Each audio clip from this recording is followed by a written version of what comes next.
Okay, so welcome everyone back to our second session in the SBEO series that we have here at the CMOS Congress. I'm Kaylee Walker and my co-convener is Adam Barassa.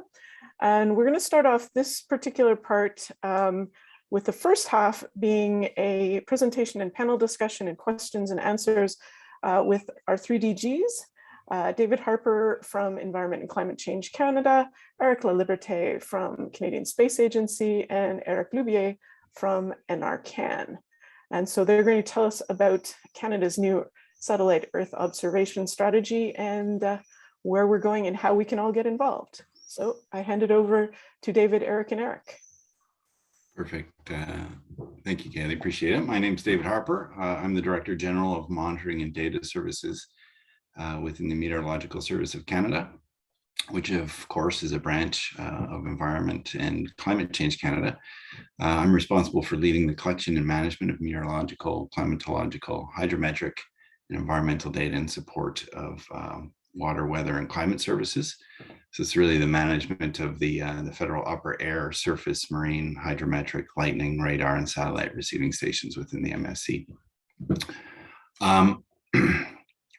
In addition to that, actually, I'm the Director General or the Canada's principal for the Group on Earth Observations, commonly known as GEO. And GEO strives to share Earth observations to support global priorities, including climate change and public health and safety. We're pleased to be here today, this morning, with the 2 Erics, Eric from NRCan and Eric from CSA, to discuss the release and implementation of Canada's Satellite Earth Observation Strategy, Resourceful, Resilient, and Ready, that was released on January 20th, 2022. Satellite EO has become vital to many aspects of Canadian society, and we only anticipate the need for satellite EO and tools to increase as emerging users recognize the value and the digital economy puts increasing pressure on current assets. Satellite EO provides fundamental intelligence that supports decision-making related to the environment, land, water, oceans, and air, natural resources, health, agriculture, infrastructure, and safety and security, among others. Information is transformed into value-added services, maps, models, forecasts, and other products to support us domestically and globally. Particularly important to us is the use of satellite EO to inform Canadians about climate change and extreme weather events such as heat waves, wildfires, floods, and more recently, derechos. We're doing what we can and planning for the future to leverage Canada's satellite systems, receiving stations, computing capacity, and partnerships to ensure we're ready for the future. The strategy that we released certainly didn't appear overnight. We've been building towards it for a few years. We started with the creation of a task force, followed by the National EO Forum in late 2018. That forum laid the groundwork for many of the themes that have emerged. Canada's space strategy was launched with Earth observation identified as a key pillar. Our work really kicked into high gear, I'd say, in late 2019 and throughout 2020. We formed working groups for each component of the value chain, and I'll get into that a bit more, and assess the readiness of initiatives that were already underway. And develop new ideas and assess whether these would be sufficient to meet our needs of the future. Engaging with academia and industry was a really important component to this phase of our efforts.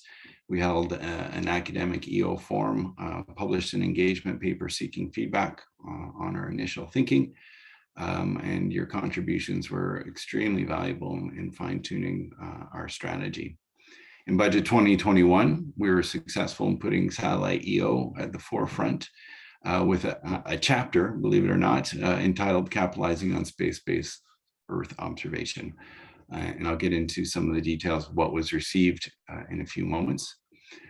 These were the milestones that led to the strategy announcement in January 2022. But before we get into the details of the strategy, I want to highlight what we heard from stakeholders. There were important themes that emerged. I'd say we heard that it was important for us to facilitate access to open data and regulatory reform. We heard that industry is looking for analysis-ready products that can be incorporated into their businesses. We heard from all stakeholders that we need to ensure that we have the right people with the right skills ready to do the work. We heard that strengthening international cooperation with key partners is a role the federal government should focus on. We heard that we need to leverage scientific advisory committees and our networks of departmental science advisors to better coordinate between government, academia, and industry. We also heard, and this is pretty common, that you'd like to see long-term investments that follow through on our vision and can build on existing Canadian strengths. Taking in all the feedback we received and recognizing the need to advance our capabilities, we focus on a principles-based approach to the strategy. We developed the strategy recognizing that investment is required across the full value chain. Global leaders in satellite Earth observation, such as the Europeans, in the US, among others, have taken a long-term forward-looking approach to investment planning, and we want to do the same in Canada. This includes a whole of society approach, a commitment to open data, and the development of partnerships, both domestically and internationally. Also considered is the complementarity with ground infrastructure and an end-to-end perspective, considering each component of the value chain. This means not only investing in satellites and data sources captured in the upstream part of the value chain, but also in the ground infrastructure and data storage, cataloging, and archiving in the midstream component, as well as the data processing capability and platforms for analytics and the delivery of value-added products and services in the downstream component of the value chain. This downstream portion of the value chain should also include investments in researchers, and data scientists, as well as our youth to fully capitalize on EO data sources. As I mentioned, on January 20th, our three ministers, the Minister of ISED, Environment and Climate Change Canada, and Natural Resources Canada, released the new strategy, Satellite EO strategy. The joint release really demonstrated for us a serious commitment to satellite EO and the level of cooperation across government, not just among the three leading ministers here, but we had more than 17 departments and agencies that took part in the development of the strategy. There are four key objectives to the strategy. One is to ensure that satellite Earth observation data is free, open, and accessible to maximize science, innovation, and economic development. Here we need to foster the development of easy-to-use data access and analytics platforms for industry, academia, and government to work collaboratively. We need to modernize data policies to reduce barriers to access and provide incentives for innovation and job creation and support early startups and services. And in terms of creating the right conditions for the sector to thrive, it's about supporting R&D programs to help mature our technological capability. We know that open competitions to drive innovation. The second objective is to harness satellite EO to tackle climate change and issues that matter to Canadians. Here we need to enhance and broaden monitoring and forecasting abilities to protect Canadians from future climate and health crises. It has been recognized that half of the essential climate variables can only be observed through space. We want to build on our Canadian heritage and increase access to global data sets to study issues that matter most to Canadians: the Arctic, air quality, water management, forest fires. Measuring environmental and health indicators also requires an ability to rapidly detect changes and identify their causes and consequences. And today, progress with machine learning and big data analytics have opened up opportunities in this area, improving our measurements of air quality in cities, the health of Canada's wetlands, and movement of invasive species as a few examples.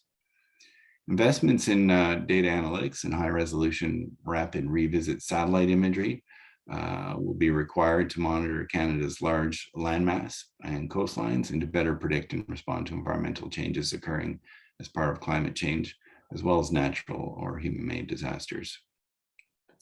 The third objective is to strengthen delivery of critical services to keep Canadians healthy, safe, and informed. Here we want to avoid disruption in services to Canadians. This is very important. You think of RadarSat constellation mission, we want to ensure that there's a carry-on of some sort, data source that we can rely on into the future. Earth observation data has become integral to a number of federal government departments. Today, there are over 60 services in government that depend on RCM data, including in critical areas such as maritime domain awareness, ice mapping, climate change, disaster relief, and health.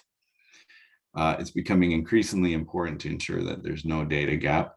The satellite EO strategy sets the tone for identifying long-term needs going forward. The final objective is to inspire satellite EO skills and capacity development for the next generation. We know we need to strengthen skills development by focusing on improving awareness and understanding of satellite EO's potential. We can do this by establishing inclusive training opportunities and partnerships that allow Canadians to thrive. We also recognize it's important to partner with Indigenous and Northern communities to deliver locally driven solutions through co-development of satellite EO solutions integrated with traditional knowledge. We also want to learn from past experience, and we need to consider supporting skills development early on. The best data is useless if it cannot be interpreted or understood easily or fully capitalized on.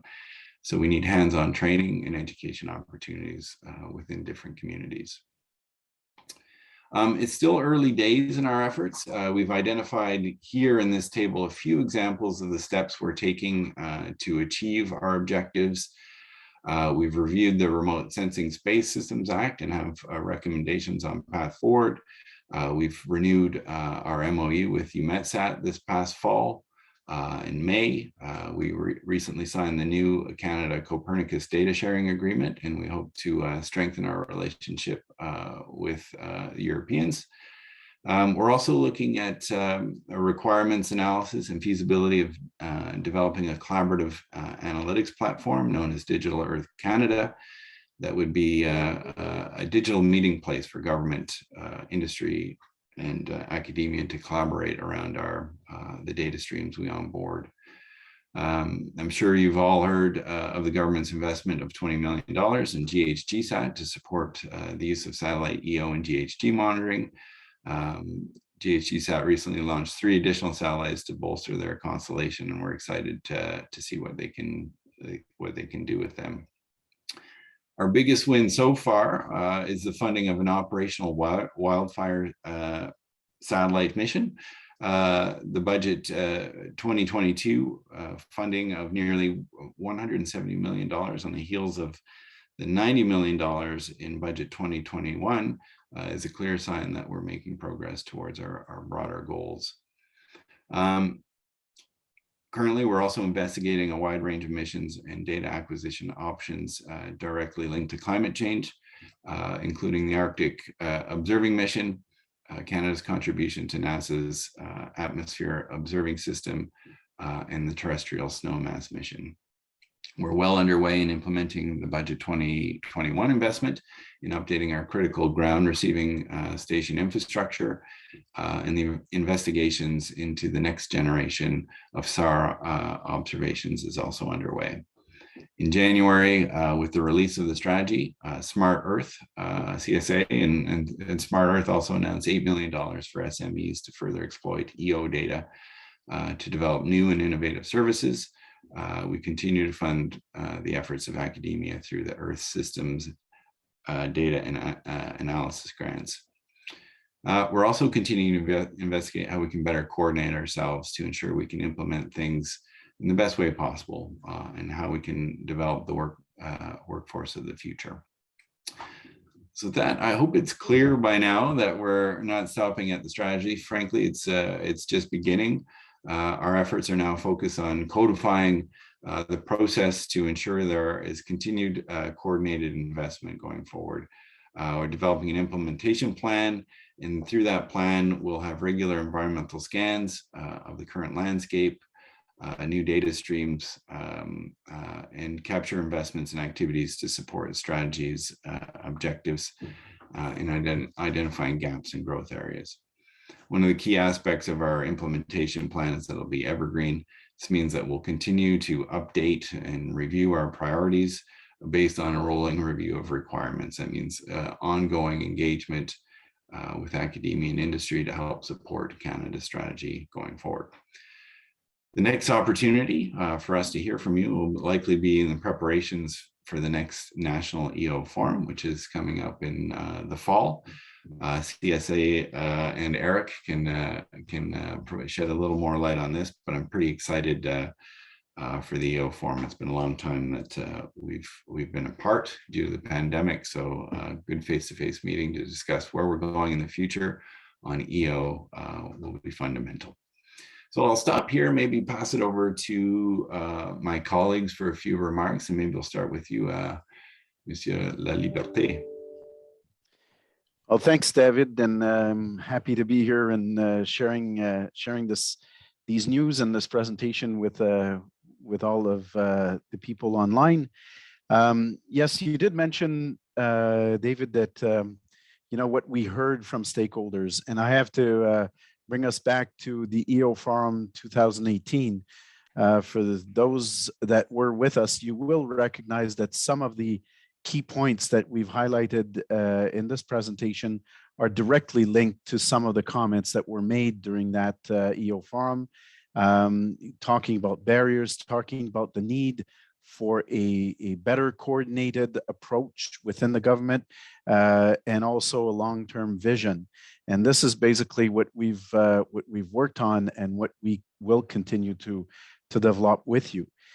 Key things that I want to stress is the end-to-end nature.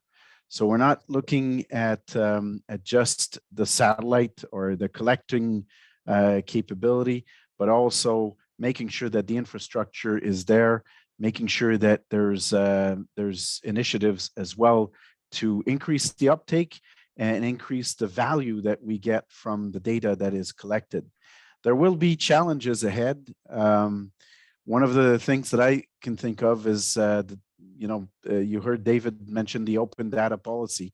We want this to be open. Of course, when the government gets involved, we want every citizen to be able to capitalize on it. So how do we do this? How do we combine this desire for everything to be open with the prominent commercial role that is being developed in the EO? So how do we deal with the commercial data, the need to have avenues for making a profit? Let's be honest, and then as well make sure that we can use to the best ability all the data. We'll have to talk about the frameworks. Do we have the frameworks? Do we have the tools, the models that allow us to do that? And I guess that's one of the subjects that I like to invite you to discuss when we get to the EO Forum in the fall. So that will be EO Forum 2022. You will hear from us soon, because we're going to be kicking off the road to EO Forum, because we want to get to that fall deadline with discussion items. But in order for this to be productive, we want to engage you earlier on, so before the summer starts, and basically align with some of the key messages or key topics that we'd like to cover. I'd like to finish my remarks with something that sometimes we look at this, as initiatives or individual initiatives. And I want to stress the fact that departments got together, and you heard 17 departments, and that's still growing because we are now getting together and expressing a common need and a common vision for Earth observation. And it's looking at years down the road, not just a single initiative. So that's a real change in the way that we want to present to decision makers. We want to present the scope, the breadth, but also to have the discussion as to what next, but what next looking in terms of years. I'll stop here and pass the microphone to Eric Loubier. Merci, Eric, and thanks a lot, David, as well. I think very well presented where we're at. And it kind of very good job at describing how hard we actually worked together to pull the strategy together, and also reap the early benefits of the early investment that we've been able to secure to date.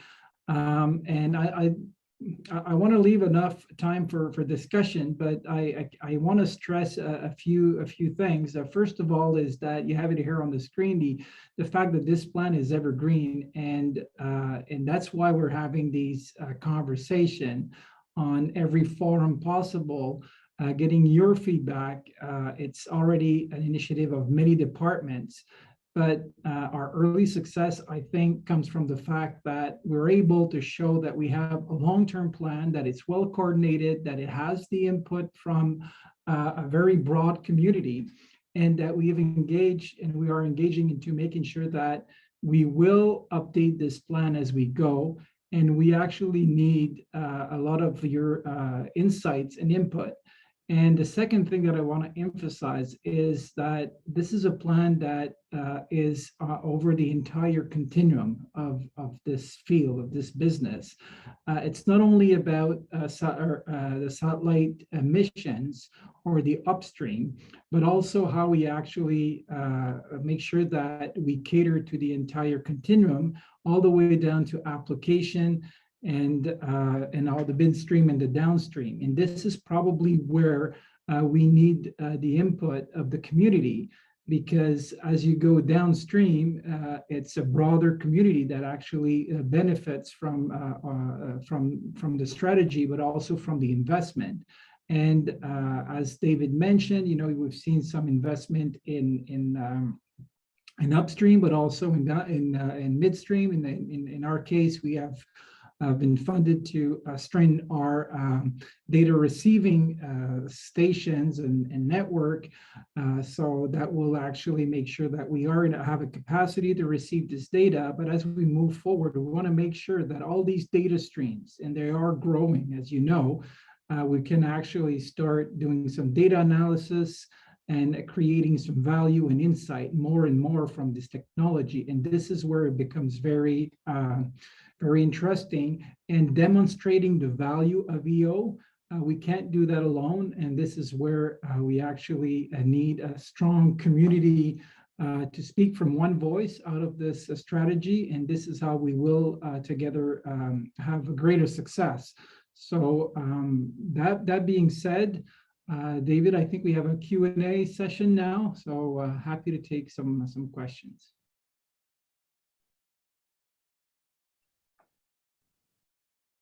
Great, thank you very much, David, Eric, and Eric.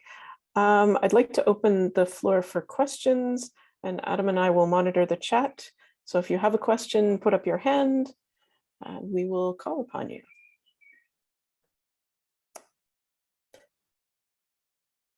Well, given the resounding silence, I'm going to step in with my question. I've had a number of people ask, so what's this whole EO forum about? Because there was sort of an email that went out to a number of people to say, are you coming? So could we get a bit of a sense of, is it multiple days? Is it hybrid? Can we give a flavor to our CMOS community so that they know what they're going to be getting into and how they'll be engaging? Okay, I can take that question, Kaylee. Yeah, you and I have exchanged on that, and I apologize for the confusion to the people that received the email and probably even thought this was a phishing email or something that was confusing anyway. So what we're trying to do, what we're doing actually is basically invite people to get together in the fall for a couple of days. I believe that the plan so far is 2.5 days. still to be determined. Like, we're still in the planning phase at this stage. And the idea would be, we're looking at the hybrid solution, understanding that pandemic did drive the technology in a different direction. And some people, it's not always easy to travel, depending on the timeline. So we're looking at the alternative. It's technologically not necessarily easy to do, especially if we want to do all the sessions, in a hybrid format. But we're looking at how we can ensure that there's more and more people that can actually contribute without necessarily traveling to the CSA. So that's your question about the hybrid. We will be launching, so you will be getting other communique from us, basically giving you a little bit more detail, also inviting you to different webinars, just to launch the discussion, just to express a little bit more what we would like to be able to be in a position to discuss productively in the fall. Great, thanks, Eric. We have a question, a raised hand, excuse me, from Deborah. Floor is yours. Thanks. Hi, thanks for the nice presentations. I was hoping that somebody could speak a little bit more about this conflict for the, well, in particular with the commercial applications and the need for these companies to make money while giving them $20 million of government funding. So how does this square, and how will we, so in my opinion, Earth observing data ought to be freely and easily accessible by the public. Otherwise, it doesn't really serve its purpose. And so I'm trying to square how companies like GHGSat can get government funding and not provide their data for free, unless perhaps part of this 20 million had the government buy the data, and that they will be distributing it to scientists. Okay, I guess I'll jump in again for this one. Well, thank you for your question, because it's a much broader subject to discuss, because there's more and more commercial companies that will offer basically Earth observation data, but more likely as service. So GHGSat basically in this case as clients to which they sell basically the service. They did, however, since the beginning, offer a portion of the data for science, for research. So understandably, the data that pertains to a specific client may have some restrictions in terms of distribution. And it's not the only company that does that. You'll remember that RadarSat-2 was a private-public partnership, and that also had some restrictions in terms of how we share the data, how we open. That is creating some you said conflicts. I would say some difficulties in how we can use the data, how we can share it with everybody. Like you, I think that Earth observation to the best extent has got to be open, available to the community. And when you're talking about some fundamental, some funding that goes to companies, in some ways we are also making sure that there is data available. In the case of GHGSat, it's our participation to the International Methane Emission Observatory that the UN is bringing together. So basically, the data ends up being open at some point in the chain, but we have to continuously consider the pros and cons and the different intellectual property issues. So basically, this is an ongoing and evolving situation. So we do welcome your views, how we can, things that we can investigate in order to make this better, to make this as open as possible, while still, I don't want to cut myself off from any commercial entity that will pay for their own, system, collect the data, and somehow we can benefit from that without necessarily always investing directly some public funds. Thanks, Eric. Deborah, did you have a follow-up? No, it sounds like this is a long discussion that needs to happen. It seems like the forum and the lead up is a good place to be having that. I would say that some of the data as part of that investment are going towards the International Methane Emissions Observatory that was agreed to at COP26. So there is data that's flowing to the government's benefit, to Canada's benefit. Well, we're also, part of our work is always stimulating Canadian innovation in businesses globally.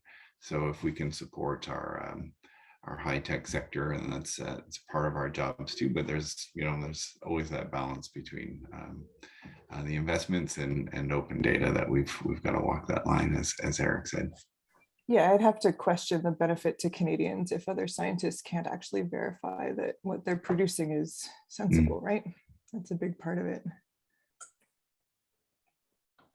Agreed. Mm-hmm. Other questions for the DGs?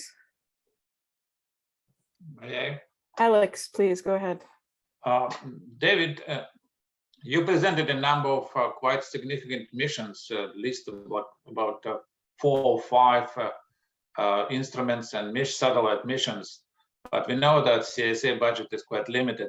Can you say what is the priorities, and are there any chances that they all go ahead, or converting the preliminary study to the flying opportunities? Well, that's a great question, because what we're trying to do, and it's never been presented before, is present the whole landscape to decision makers. So we know that each of those missions could be tied to different priorities. They each have decision points along their evolution. So each of those missions, like the terrestrial snowmass mission, Arctic observing mission, atmospheric observing system mission, all of these are kind of moving along slowly, and they have decision points where, if, after a pre-formulation study, that we'll have to go to decision makers and ask them or brief them, say, we need to make an investment decision now based on where we are in the project. And if it aligns with the priorities of the government decision makers, then they may make that investment to move it forward.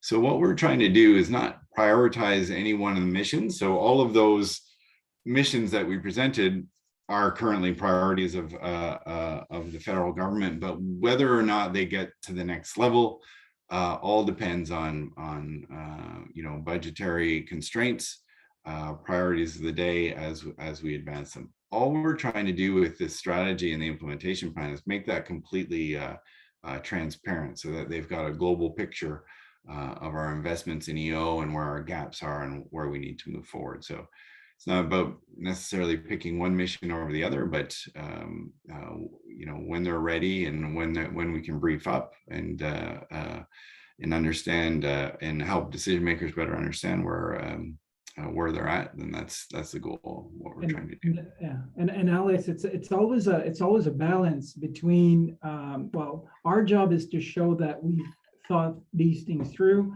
that we have a plan, that we have all these missions in a certain order, right? Because some are earlier stage of planning, others are more advanced. So they may seem in our plan to look at there's a certain priority or a timeline at how they can be implemented. But it's also a balance between the agenda, the policy agenda, and also the government's priority, and which, as you know, change over time. If the change of government or even if priority things come up, we've had recently.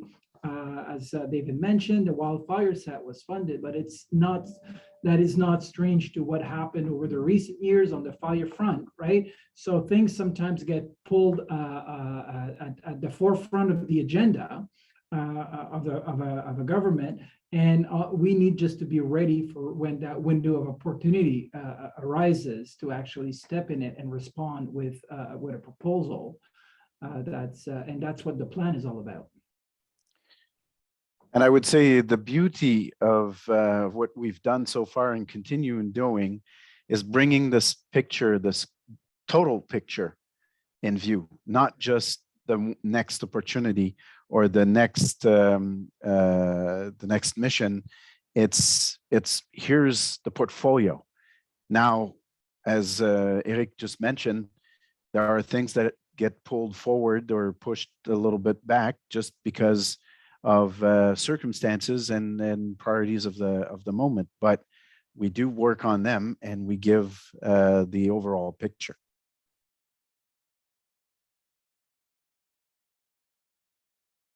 I remind people that we have the chat available. We also have the opportunity to raise your hand and ask the question. Deborah brought up an interesting sort of tension between public and private in how we go about EO.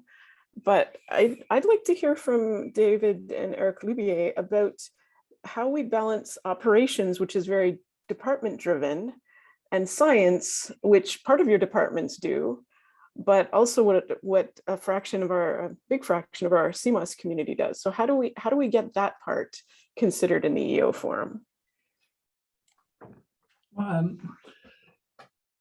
Actually, first of all, operations for us, and I'm sure David, you can comment on that as well, but it's part of kind of our mandate, right? So we have mandate letters, we have specific operations that are kind of our business, that our department has mandated us to deliver on.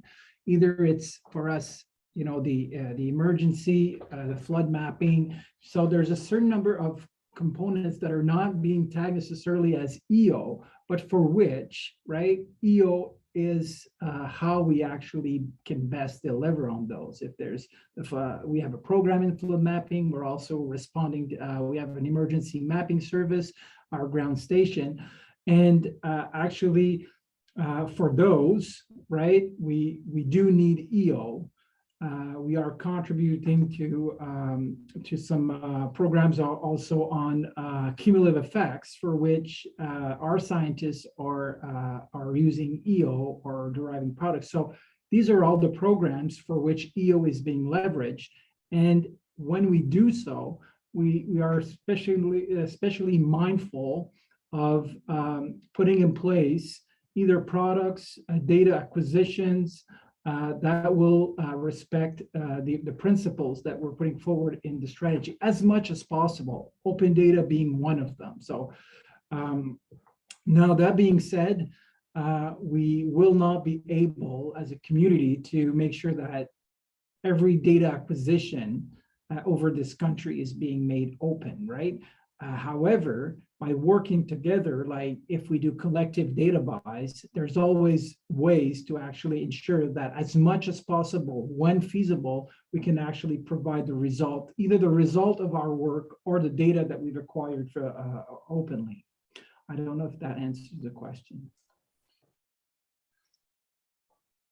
I think it did. I think for the way I interpret it is that interface between science and operations, or research to operations. And within the Meteorological Service or Environment Climate Change Canada, that is a very real endeavor that happens daily, where as we ingest 13 million observations daily to support our predictive capabilities, in addition to the 1 million in situ observations my shop delivers. We're constantly looking at the data ingest and how we can better leverage it to increase our predictive capabilities. We're also continually evaluating new technology and new data sources for assimilation purposes, and research and academia, both, well, researchers outside government and researchers inside government are really supporting that endeavor. Where we see So that within the MSc, that innovation, that value chain, that research to operations has been embedded for a very long time, and we use big data. There isn't the same level of maturity across departments and agencies. What we would like to do through Digital Earth Canada and all our EO streams is really have that the common analytics platform where we can collaborate better with academia and industry to produce value-added products and services that can benefit Canadians. So it's really like that research to operations, that research to services that we aim to proliferate, I guess, or broaden out through government, and not just have it within the MSc or CCMEO. So thank you, David and Eric. Eric, did you want to jump in? Yeah, I just wanted to add to your question, because you mentioned the EO forum and how the community gets involved. I think from whether it's the EO forum, whether it's the continuous engagement that we want to make sure that we maintain what we developed, as an evergreen document, but presentation to government as well. We need to understand what are the big challenges from the science perspective, right? So meaning, what are you after in terms of what are the big science question that you're continuing? What are the type of observations that you need, that you lack, that you need to get access? Because we can facilitate that in other ways as well, not necessarily in building a system. And then what are the big barriers in order for the science to occur? So I think that those kind of questions will always be there. We'll be focusing on maybe some key items for the EO forum, but I welcome those kind of discussions anytime, so that we maintain our past year's effort. We maintain it evergreen going forward. Yeah, and I agree, Eric. One of our big points we want to focus on is that the downstream part, the use and analytics part, how we can best solve that, because that's been the toughest part. We enjoy talking about the missions and the hardware that receives the data, but really it's that capacity, the downstream users, how we better collaborate with academia and industry that we really want to pull from the next EO forum. And keeping in mind that our community, we work across the whole value chain. So we're upstream all the way to downstream. I'm going to pass over to Doug for a question. Okay, so my question comes from the academic side, and it's related to what I've heard called Space 2.0 and New Space and the likes of that. And I would call it slightly higher risk, but far less expensive access to space. Is there a plan to incorporate that into the new strategy in a way that would be very useful for the academics? I can start, and my colleagues can add. But Doug, I think this is a challenge. This is a modern challenge. We all want to benefit from what industry has developed in terms of what you called Space 2.0. Some people now call it next space rather than new space, or old versus traditional or old. But it's how do we benefit from the fact that there are major constellations being developed, therefore reducing the cost of designing, developing, and having satellite platforms available, and then to put a different instrument on, right? There's ways that we're currently looking into how do we introduce that in the way that the government implements its initiatives. I would add to this that most people think in terms of manufacturing or the way that this is being implemented, but things also have to change in the way that we are financed, that we are authorized to go forward. Typically, the public expects the government to be very, very strictly controlled, which is a little bit different than going and implementing some higher risk approaches. So those have to be taken into account, but we are definitely trying to benefit from all the advances. I would return the question as well. Is there a space 2.0 in the research and the science? Is there a different way that we need to modernize and basically adjust our thinking in the way that we deal for the science portion of our initiatives?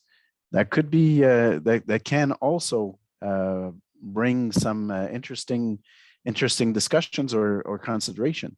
I know that NASA is now talking about open source science, which is a little bit different than open science. But what does it mean? Is the community engaged in this, or is this something that we need to discuss and figure out how does Canada does space science in the future?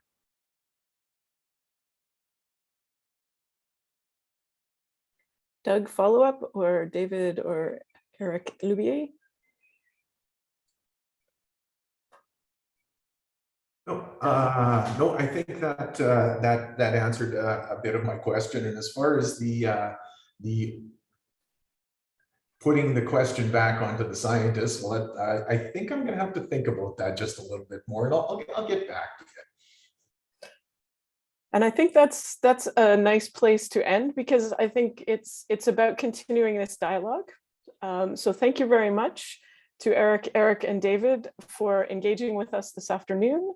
I'm going to encourage people to participate in the EO forum, participate in the consultations before. If you have not heard about this, please, people, get in touch with me and others who are part of your advisory committees to the Canadian Space Agency on different space science topics, and we can help get you engaged in this. And I'd like to say, I think we should do this again next year to see where we are and have further discussions. Absolutely, and thank you for the invite. These are really important. And it's just part of our strategy to engage more and hear from our partners. So really looking forward to the EO forum, and would be happy to come back. Speaking for myself, but I know Eric and Eric would as well. Absolutely. Yes, completely agreed. Thank you so much. And so we are back at, if I get my times right, 13:50 Saskatchewan time for the next 3 talks in this session. And I remind you that we have another following session, which will go up higher into the atmosphere and will be on the surface for the next few. So let's take a break, people, and I'll see you in 7 minutes. Yeah, 7 minutes. See you then. Thanks, Keely. Thanks. Thanks, Eric. Thanks, David. Thanks, Eric. Pleasure. It's weird to see you in a box again. Yeah, it was fun to be live, right? Yeah. So it's different, but hey, we do what we can do. Exactly, and I really think that idea of trying to figure out how we can get some hybrid happening for those who want to be there and those who can't be there is going to be really important. So let us know what we can do to help support that. We will. Thank you for the offer of help. And yeah, I'm definitely trying to find a right formula. It's not going to be perfect, but at least if we can increase the number of people that get involved in the different things, it's going to be good. So thank you for organizing this. Best for the rest. So thanks a lot, Eric. Take care. Bye.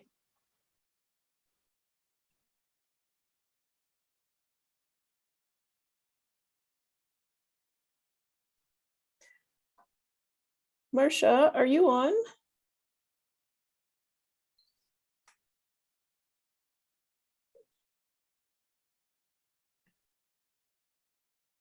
Sorry, did you say Marcia? Yes. Yes, you have a talk in this session, right? Yes, I do. Do you want to do a quick tech check? Yeah. So I turn on my video? You can turn on your video. That's your personal choice, because if you feel it could be bandwidth dependent, but also if we can test your slides just to make sure that that works. Oh, sure. So you want me to share screen? Yes, please. Okay. All right. So, okay, that's like. Do you have any animation or anything? Nope. Okay. Because when I tried, it went sideways. that's when it started to not work well. Yeah. And Okay. just to see if the video does. Yeah, it does work. Okay. So Great. Yeah. So I don't have to share video when I am presenting? It's your choice what you feel most comfortable with, because some people are, some people do like presenting with the camera on just so that they can feel like they're connecting. For others, I don't want to make it a mandatory, because for some people bandwidth of just sharing the slides and voice is so much. So yeah, that's true. Okay. Yeah. Okay, great. I found the animated GIFs work for most cases, but it is huge size, and some degraded the color scheme, but it works. But other things require some drivers and platform dependent. Okay, well, yeah, I usually shy away from them, so I may be bugging you when I decide I really need them. Borrow all of your good tech experience. Okay. Quick question. Are we at the time that we were supposed to be? And did I just do my math wrong? Yeah, I tried to send an email yesterday. I don't know. I'm in Europe, or I was in transit to Europe. So I tried to send an email that says, some of the times are listed in your local time zone. Some of them are Saskatchewan time. So 13:50 when we're restarting is Saskatchewan time. And Okay. I think you're in Ottawa, right, Marcia? Yeah, well, I'm Montreal now. Montreal, time. okay. But Okay. I was a bit confused. I thought I was going to be at my local time, 3:20, which was 25 minutes ago. Yep. And it's an hour later, so. Yep. I hope that doesn't mess up, Oh no, it just changes my plans. It's fine. Okay. Yeah. Thanks. Sorry about that. Yeah, I tried to email you yesterday, and yours was the one email that bounced back, and in between getting from various places and airports, I couldn't find your email that would work. So I'm sorry about that. Oh, okay. All right. Yeah, I received your email yesterday, but I didn't Yeah. open it until Monday morning. Okay. Yeah. So sorry about that tech issue, Marcia. I'm glad that it wasn't too much of a conflict, and I hope it didn't cause too much family stress or other stress. Nah, we'll just be stuck in traffic a bit more. Thanks. Isn't that par for the course in Montreal? Is the what? Sorry? Isn't that just usual day in Montreal? Yeah. Oh yeah, it is. But I don't sorry. usually drive. It's just today I'm getting off the island, and I was hoping to be able to do that before traffic really hits, but apparently not. Yeah, sorry. You can curse my name all the way. No, I won't. Thanks.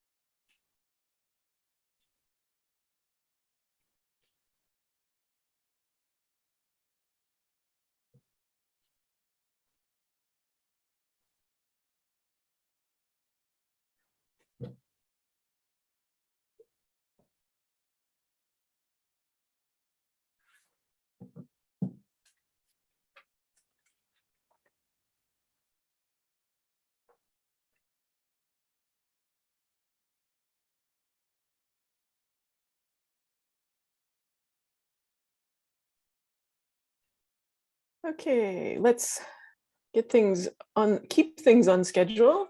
Thank you very much, everyone, for continuing to stay around for our space-based Earth observation, or now satellite Earth observation session. I'm Kaylee Walker. You see also Adam Barassa. We're the co-conveners of this. So we're going to head into the second half of part 2. Adam, do you want to do the timing and I'll do the intros?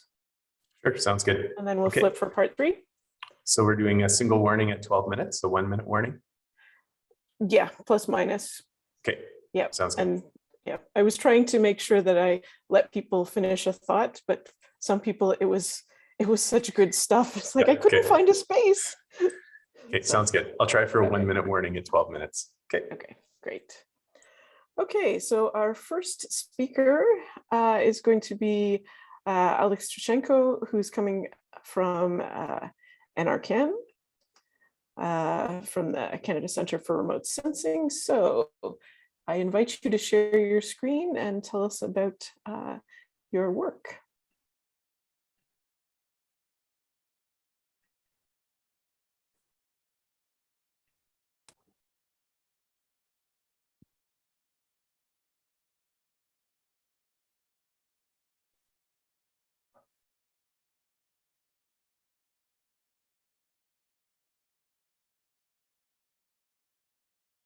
I forgot on mute, sorry. Okay, I was about to say, Eric, or Alex, are you talking? Okay, also we're seeing in PowerPoint view, not in presentation. Yeah. Perfect. So I will be presenting some materials about our work with VIRS at Canada Centre for Remote Sensing and show some applications for climate and environment studies. And this is our joint work with Kalin and Guriano. And VIRS and MODIS and some other sensors. So we produce a composite clear sky product to get the surface properties, most observation for cloudy-free surface observations. And this is a basic for database for our studies, and they present this so-called long-term satellite data records. And this is a follow-up to MODIS sensor, and I will discuss some details of this processing at CCRS and show some examples of the products. Main purpose is once we have long-term data records, so we can do some decent analysis of climate change impact and impact on the environment. Historically, we used AVHR for this purpose, but in 2000, we have MODIS in space. It's still working, 2 sensors on MODIS, on Terra and Aqua. And in 2012, 2011, and since 2012, so we have VIRS operating. It's follow-up sensor to MODIS. So we would like to continue our data with VIRS, and we keep doing processing at MODIS data. 2 main studies areas is focused on Canada and some neighboring landmass also included, and we do some analysis for the circumpolar area. It's 9,000 by 9,000 kilometers. So we do composites at 10 days, actually 3 per month. First 2 composites per month is 10 days, and the last one, whatever the left sets, maybe 8, 9, but 10 or 11 days. So processing all the data that acquired over Canada and do some monthly and seasonally aggregated products. Why we do our sort of independent processing starting from a really low level? So we're using levels, the SWOT data at level 1B or SDR for VIRS satellite data records and the VIRS case, because we found that some standard data product produced by the operating agencies or externally, they not always provide the best quality we'd like to see for the Canada, especially for the north. And for MODIS, this is partly results of their projection, the global projection, the sinusoidal projection, that turns out to be that causes some distortion. And we would like to get best of all this input satellite data, and that's why we use SWOT data. And also some standard products, we find that they're not really producing the best quality, and they're working fine. The software that they recommended, and that's why we need to to develop our own software. And VIRS stands for Visible Infrared Imaging Radiometer Suite. It is a new operational sensor on operated by NOAA. It is very wide swath, was 3,000 kilometers. It's about 830 kilometers. And there was second sensor launched in November 2017 and expected GPSS-2 launch later this year. It has 22 spectral bands, 14 solar, 7 thermal, and 1 day-night band. We actually don't use day-night band, but it has interesting applications also. And it's 2 groupings: image bands, I bands, it's 5 bands at 375 at nadir, and moderate resolution M bands, 16 bands at 750 meter at nadir. And VIRS has interesting the technique. They use the pixel growth factor compensation. So that's mostly the best way illustrated here in panel B. That along scan line, we see that despite that fact that actually 375, it's a little bit worse than MODIS 250. At the middle scan, at the comparable, at the end of scan, it's actually better than MODIS. The long track, they're pretty similar all sensors, just the standard viewing factor. So what we use VIRS SNPP, the SUMI satellite and data product data stream distributed by NOAA and not NASA. It's a combination of single quad granules and geolocation, SDR imagery, EDR imagery, some EDR imagery with cloud mask, cloud height, surface reflectance, and with all the processing software we develop in-house. And what we do some downscaling and additional scene identification improvements, and the final goal is producing the Alvida products and some SNOW products. And also we work with agriculture to help with monitoring activities and thinking about 7-day that is compatible with agriculture requirements for crop monitoring, 7-day clear sky composites.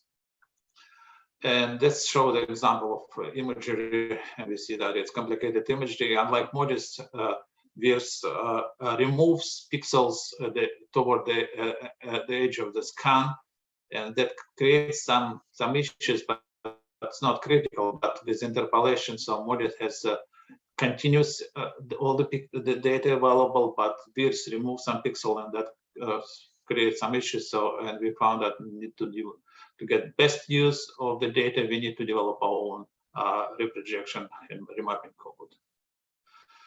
And for MODIS, we started in early 2000. We have somewhat limited capacities, even most of our computers, actually our local computer was 32-bit, now we have 64 and much easier access to higher data. You know, hard drives are much bigger, so it's order of magnitude enhancement in capacity, the processing power, and data storage. And that's why for MODIS we used we downscaled MODIS all bands to 250 meters and used two-value compositing scheme. So we're not processing all the data, we're processing all the data, but keep for the final product only 2 values, backward and forward scattering directions. But for VIRS, we decided initially also to proceed at the top of the atmospheric composite the same way, but later we decided that for the surface products we have with current computers and resources we can process data based on keeping and processing all clear sky pixels at the same time. So we downscale VIRS I bands to 250 meter, M bands 750 meters available. So we downscale the 500 meter grid with 2x2 pixel MODIS pixel nesting precisely.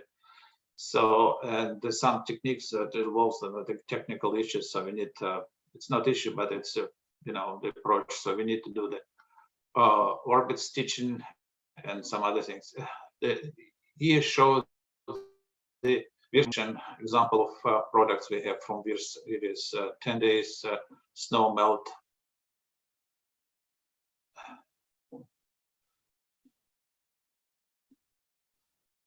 And here is approach our approach, it's just different from what we used for MODIS, but it is we implementing it for now for doing this producing surface products from VIRS.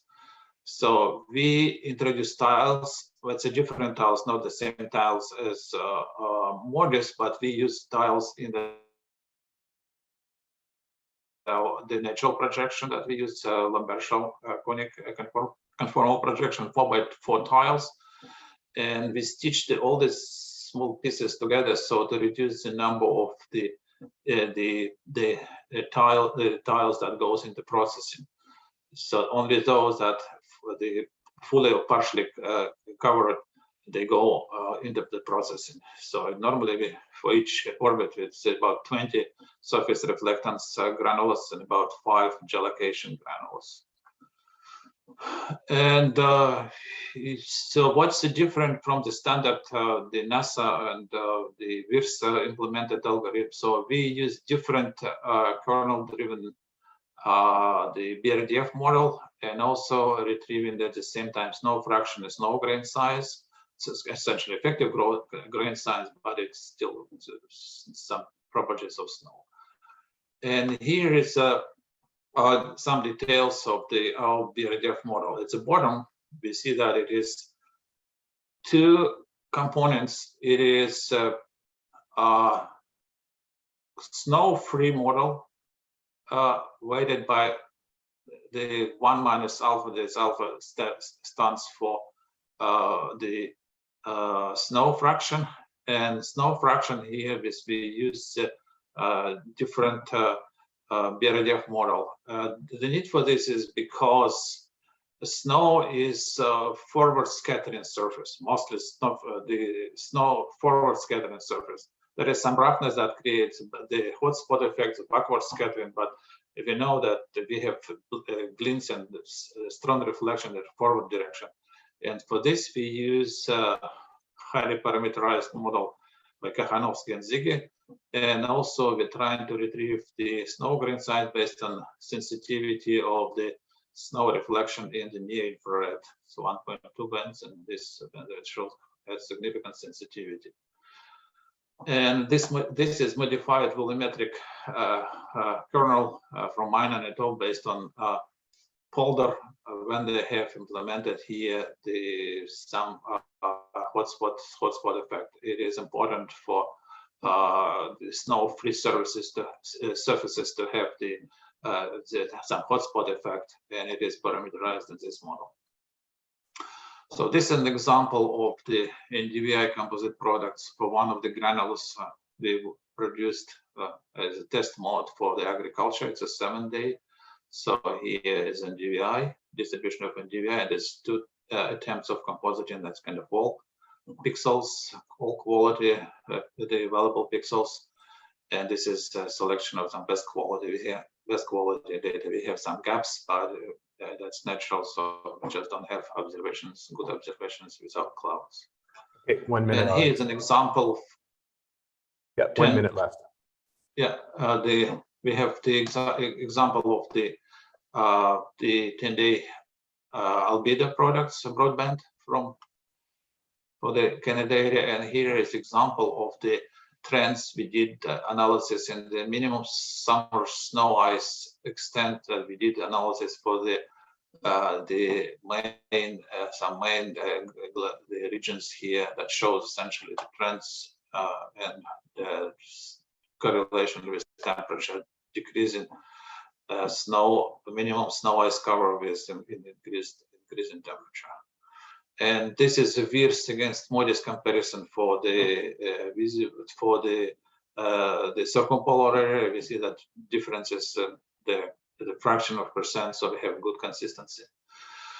And conclusion is that so we are working with VIRS to continue our MODIS series, which we have already 22 years since 2000, MODIS Terra. So we have 250-meter air bands, 500-meter M bands, 10-day intervals for 2 regions. And VIRS, so far we have consistency with MODIS, but more assessment is ongoing. So, and I would like also to acknowledge significant contribution of Ilo, who was former CCRS, now at Cisco, was one of the main developers for modest processing that we currently use, and still works with us, and data acquired from NASA and now on. Thank you. Thanks very much, Alex. That was a really nice talk. Interesting to see what we can now do with long-term records. It's not really the key that we have. Do we have a quick question for Alex in the chat or by hand?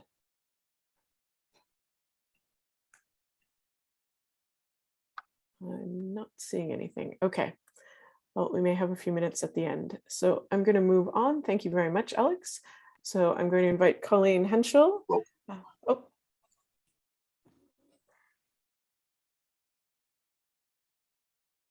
To share her screen. And I think you're muted, Colleen. Yes, thank you. Okay. So you're from Dalhousie, and you're going to tell us about your neural network approach. So please go ahead. Okay, so I'm a PhD student. My supervisor is Tom Duck, and we're working with passive microwave satellite measurements in order to study the Arctic. And then I'm specifically using artificial neural networks as a tool for retrieval. So right now we're just focusing on the Arctic winter, so roughly the months of October through April, and latitudes north of 60 degrees. The instrument I'm using is ATMS, which is Advanced Technology Microwave Sounder, which is on board the Suomi NPP satellite. ATMS has 22 channels in the frequency range of 23.8 to 183.3 gigahertz. This figure that I have on the right is just meant to give you a sense of how much data is available. So this is a single day of measurements, and we're plotting how many times the satellite's passing directly overhead of the surface, so zero zenith angle. So you can see there's this sweet spot right around 80 degrees where the satellite is turning around in its orbit, and there's a lot of data available in the high Arctic because of that. Current products that I'm retrieving are skin temperatures and then surface emissivity for the available frequencies. Some of the motivation behind this work is that current reanalysis products and weather forecasting models really struggle to represent the skin temperature over sea ice. This is from a Nature paper by Batrack and Mueller from 2019 that shows a comparison of various different models to the NICE expedition data set. So these are sea ice skin temperature measurements over young sea ice just north of Svalbard. You can see during these clear sky events that they have labeled, there's this big block of red and yellow data points showing that positive temperature bias of in the range of 5 to 10 degrees. So the goal is to try to get more accurate representations of sea ice skin temperatures. So I'm using a multi-layer perceptron model. This is kind of the basic form of artificial neural nets that you can use. And if you aren't familiar with them, you can pretty much just think of it as a fancy fitting function. So I give it a set of input values as well as corresponding target output values. And it goes through an iterative process of training in order to try to produce as close of the output as my target as possible. So I'm using entirely simulated training data right now. The brightness temperatures are simulated using calculations from RTOF, which is a radiative transfer model, along with a covariance matrix to represent the noise in the instrument. And then also randomly generated satellite zenith angles. The outputs that I'm using are skin temperatures, which I'm taking directly from ERA5. So basically I'm picking random locations throughout the Arctic, and then for an entire season from October to April, I'm taking every ERA5 profile available, and then generating brightness temperatures for that location. So there's a lot of data involved in simulating. I think I have 125,000 combinations of input and output data. And the emissivities are generated just using a vector autoregressive model, which is a statistical model meant to represent time series correlations. And the vector just means I have multiple outputs. So I'm simulating all of the different surface emissivities at the same time. So it should represent both temporal correlations and also correlations between the different frequencies. So after I fit the model, I did a series of comparisons. I'm going to show some in situ measurements for skin temperature. Some of them are actually measurements of the upwelling and downwelling long wave radiation, and then skin temperatures calculated from those. And then for the mosaic data set, I'm actually going to show direct measurements of skin temperature. I'm comparing to our group's internal optimal estimation retrieval. So optimal estimation is a technique where you use the radiative transfer equation, so the physics of what's happening in the atmosphere, in combination with probability density functions. And that's just a way of accounting for noise. This is a really common technique. It's actually the same thing that's being used by MERS in their Suomi MVP product. I'm going to be comparing to ERA5, global reanalysis product, and then also Arctic Systems reanalysis for one of my data sets, which is a reanalysis product designed specifically for the Arctic. So this is the NICE expedition data set. So the same one that was used in that Backtrack and Mueller paper. Here's a map that just shows the locations. We're only showing the comparison for the green and blue, just because the other ones are in the summer. This plot on the bottom left is just a different representation of that ERA5 skin temperature bias. You can see ERA5 skin temperatures in the y-axis, and then the NICE skin temperatures in the x-axis. And at high temperatures, it's actually doing a really good job at representing, but towards the lower temperatures, lower than 250 Kelvin, you can see that positive bias from ERA5. You can also see this in the time series plot for both ERA5 and the Arctic Systems reanalysis. During these clear sky events where the temperature is dropping, both of the reanalysis products are clearly overestimating the skin temperatures. This isn't seen with our group's optimal estimation or neural net model, although they do both have a slightly negative mean bias. If you look at the root mean squared deviation, ERA5 has the smallest spread, but my neural net model is pretty similar to ASRV2. And then the correlation coefficients are higher for ERA5 and ASRV2, but the optimal estimation and ANN model both have fairly high. They're in the 80s or like 0.8, so not so bad representation. I also have the mosaic expedition. So these are direct skin temperature measurements. It's a multi-year sea ice campaign. So they froze a ship into the middle of the sea ice and then let it drift with it for an entire year. I'm showing from October to April again. So from the beginning of this red down to the end of the cyan on the map. This is really high north. The center of this circle is 90 degrees. So the satellite zenith angles are going to be quite high for the retrieved values here. So we see again that ERA5 has the same positive mean bias, but still a pretty high correlation coefficient. MERS has a slightly smaller bias, but also isn't performing as well in terms of representing the structure. So you can see in December and January, MERS is overestimating skin temperatures here. The optimal estimation is performing quite well. It has the lowest bias overall and comparable correlation coefficient to ERA5. And the neural net model is slightly lower bias, but has the highest correlation coefficient. Something I like to point out with the time series plot, though, is that it's clear that there's very specific locations or periods in time where the neural net is under predicting. And a lot of, like if you look at from mid-January, say, to the end of April, the predicted values from the ANN seem to match almost exactly with the ground-based measurements. So yeah, I'm not really sure what's causing these low biases down towards early November and early January, but for the most part, it does do a pretty good job of representing the actual ground skin temperatures. So I also have a comparison to the DOE arm station, which is in Utqiagvik, Alaska, and that's kind of the northernmost point of Alaska. And this is just representing the statistics. So the mean bias is the center of these vibrant rectangles. The RMSD is the transparent shaded area. And then the number written in the center is the correlation coefficient. And for all of the years from 2011 to 2021, and this is again just for October to April comparison, we've found that the neural net model actually has a lower mean bias in all cases with very comparable correlation coefficients to ERA5, which I was actually really surprised by because we're only using a single instrument here. So the fact that the results are so close to the ground-based measurements is quite incredible, really. The optimal estimation seems to be failing for these middle years. And when looking at the time series plot, I found that it was actually at the beginning of the season, at the end of the season. So in October and November, and also in April, the values were being underestimated, but in the middle of like December through March, they matched quite closely.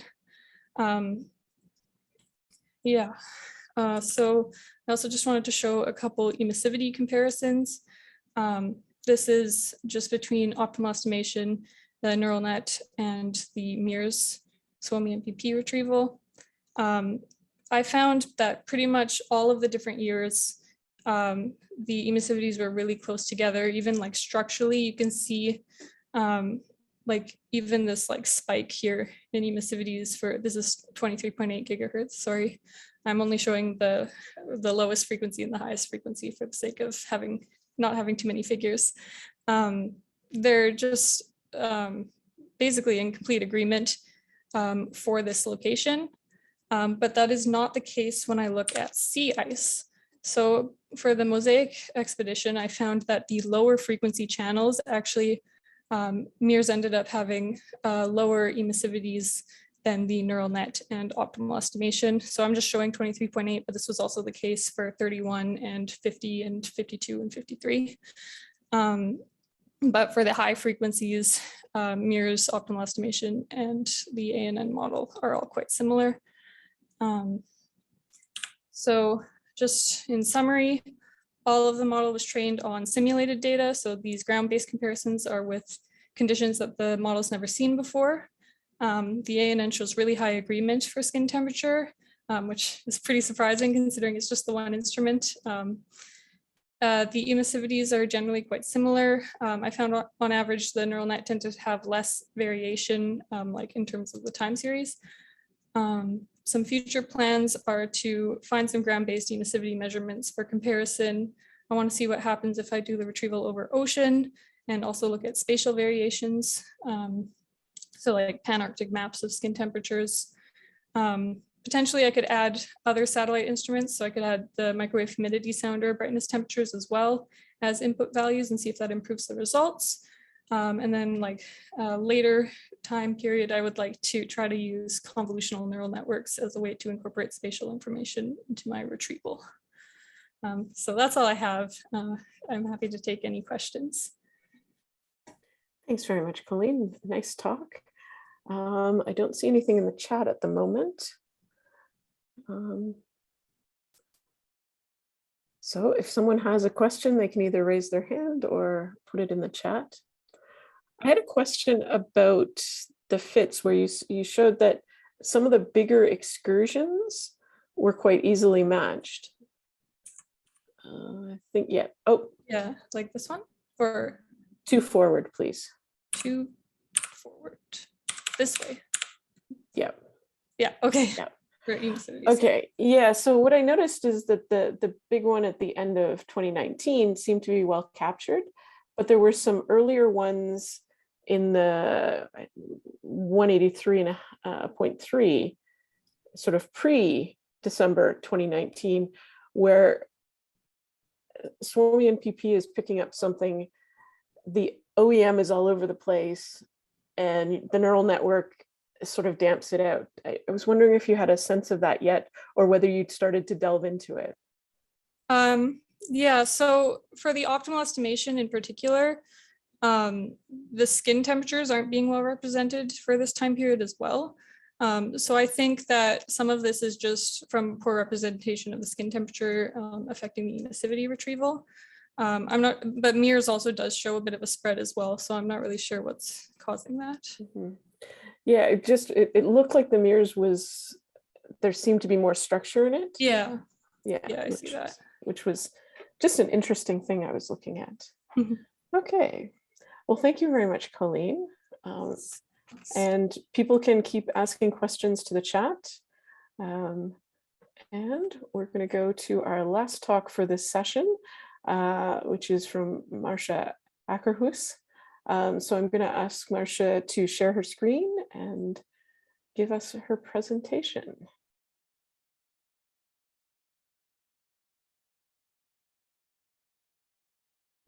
And she is from from Carleton.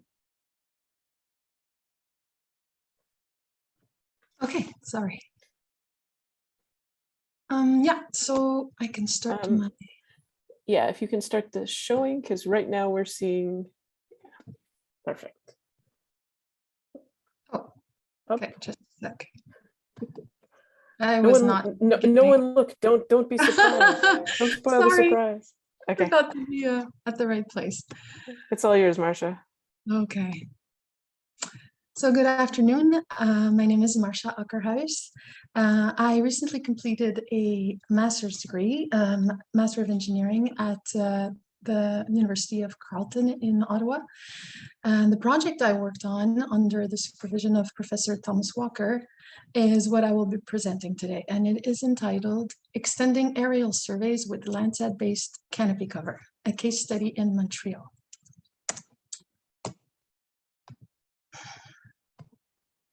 So first, I will give a bit of background information, and after quickly going over the objective and methodology of this study, I'll conclude with some of my results.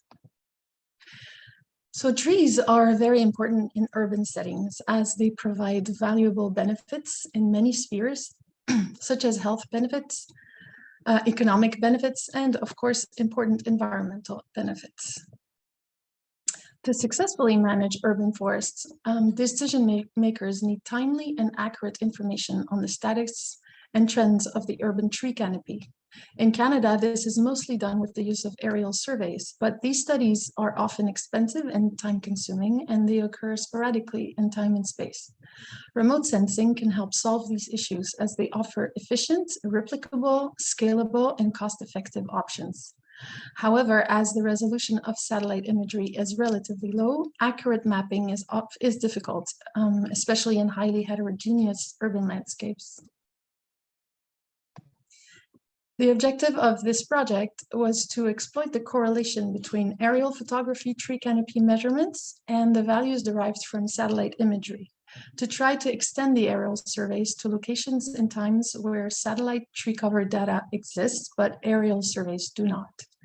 Using Montreal as a study area, I compare an aerial survey, Canopy 2015, with the Landsat-derived Global Forest Cover and Change, GFCC product, centered on the urban agglomeration of Montreal, which is essentially the island of Montreal and a few smaller ones around it, in the summer of 2015, because that is the only year when we have both an aerial and a satellite tree cover product available. Another aerial image product called Indice Canopy was used to calculate the relative increase or decrease in canopy cover between 2011 and 2019.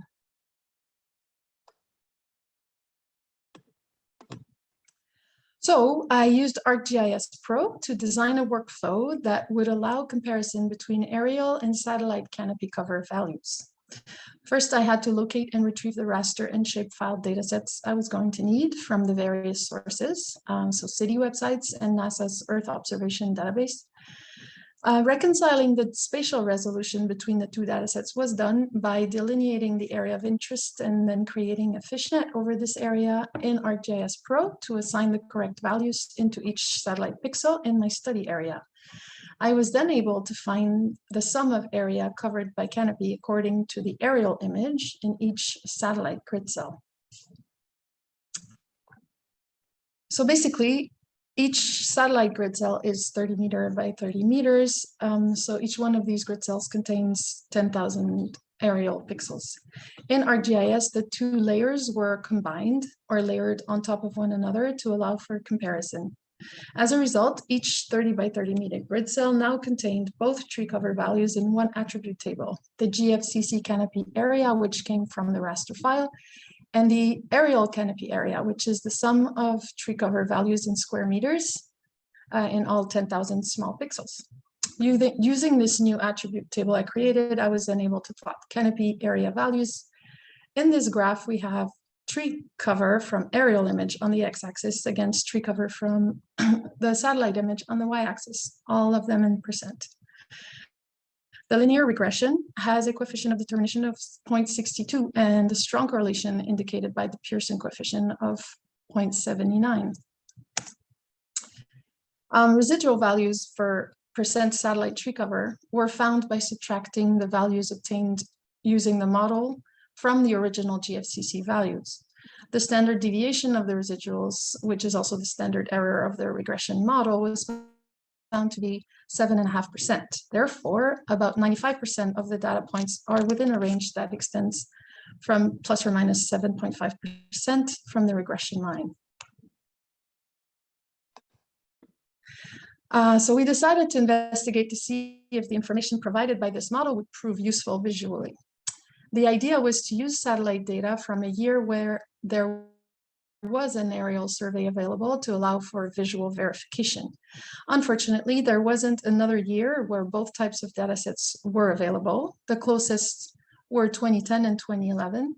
So I used 2010 for the GFCC data and 2011 for the aerial data, and I assumed that there were no major changes in land use during the year between 2010 and 2011.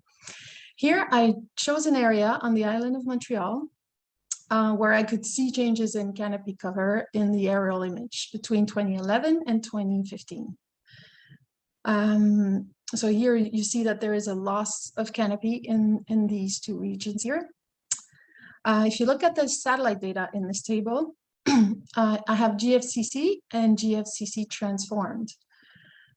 GFCC is the values as presented in the GFCC raster file, whereas GFCC transformed means I took those values and calculated what they would be using the linear model.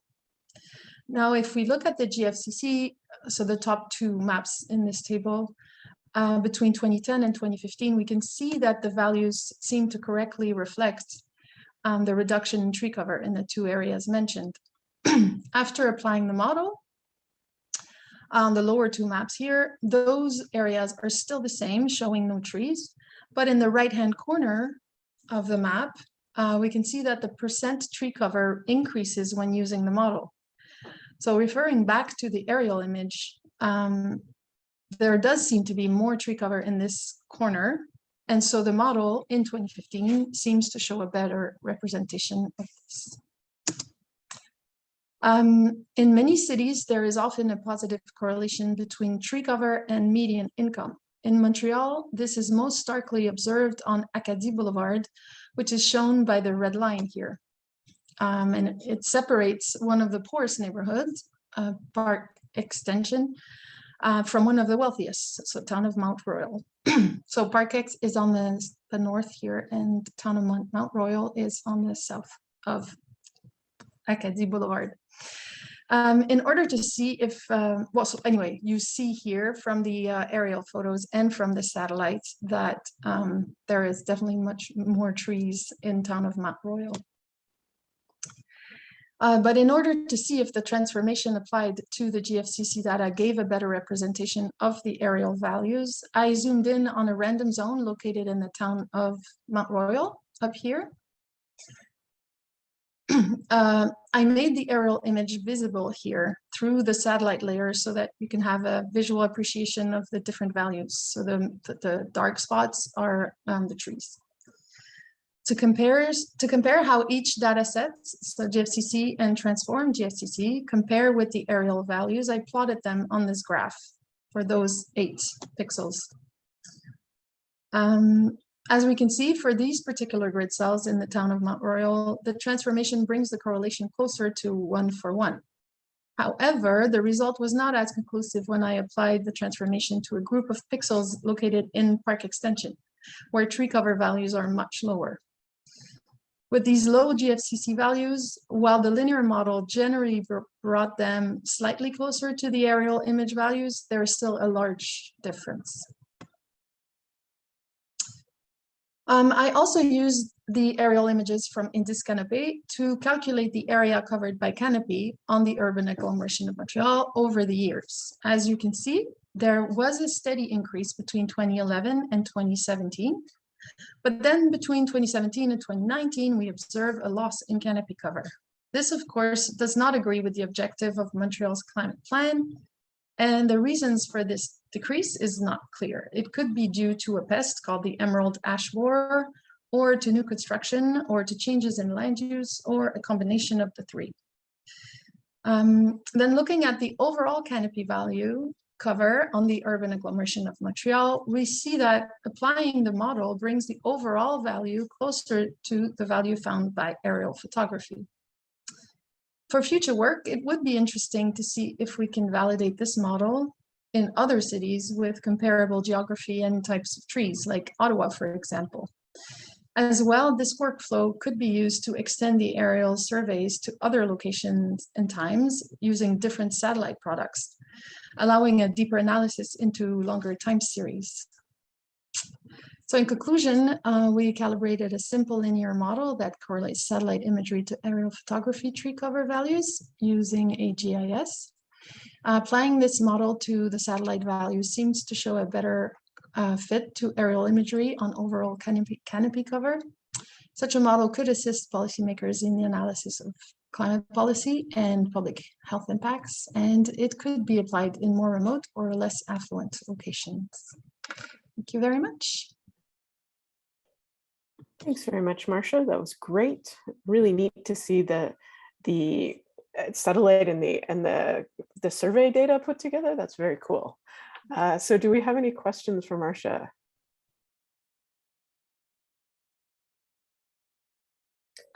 I guess this is a slightly unfair one, but what would you recommend is the next step to the person who, say, takes over your project?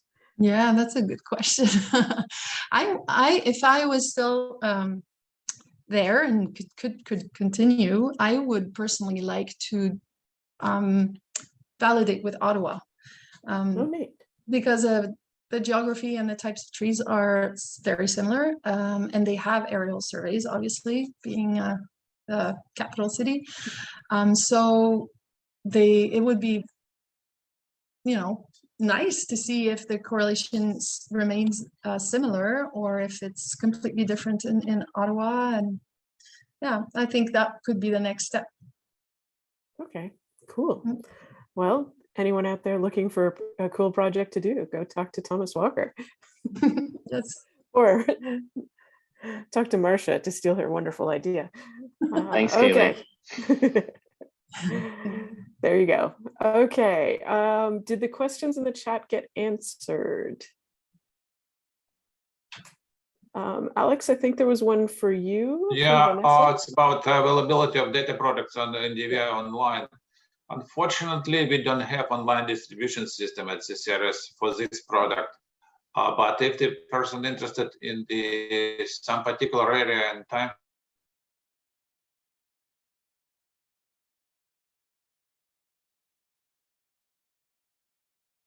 did we lose Alex?